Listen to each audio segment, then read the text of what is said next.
నన్ను ప్రిజన్ కి పంపించి ఇంట్లో నుంచి పారిపోయి వెళ్ళిన మనిషి అతను. ఏదో నా దగ్గరకు వచ్చి నాకు ఒక క్లోజర్ ఇచ్చి మనం విడిపోదామని చెప్పడమో మంచి పూర్వకంగా వెళ్ళలేదు.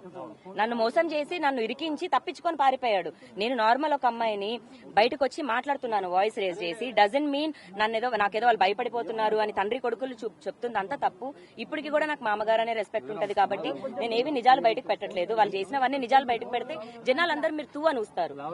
మస్తాన్ సాయితో ఏముంది అన్నది ఖచ్చితంగా నేను ప్రూవ్ చేసుకుంటానండి. అండ్ అది లీగల్ గా ఉంది ఆల్రెడీ కేసు స్టేషన్ లో నడుస్తుంది కదా, కోర్టులో నడుస్తుంది కదా, మేము అక్కడే చేసుకుంటాము. ఇప్పుడు అతను మాల్వి మల్హోత్రాతో ఏం చేస్తున్నాడు అన్నదే నేను ప్రూవ్ చేయాలనుకుంటున్నాను. మరి ఆమెతో ఎందుకుంటున్నాడు? ఇప్పుడు ఇక్కడి నుంచి అయిపోయిన తర్వాత కూడా ఎక్కడికి వెళ్తాడు అతను?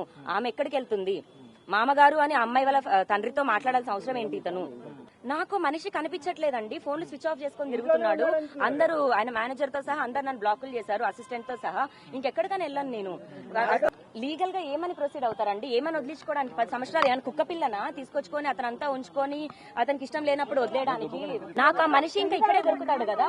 ఈ రోజు ఇక్కడనే కాదు, రేపు పొద్దున అతను షూటింగ్ ఎక్కడికైనా వెళ్ళనివ్వండి, ఇంకెక్కడికైనా వెళ్ళనివ్వండి, నేనైతే వదలను. రాస్తారని వదిలే సమస్య లేదు. అతను నా మనిషి, నా రాజు. నేను అతని కోసం ఎక్కడి వరకైనా వెళ్తానండి.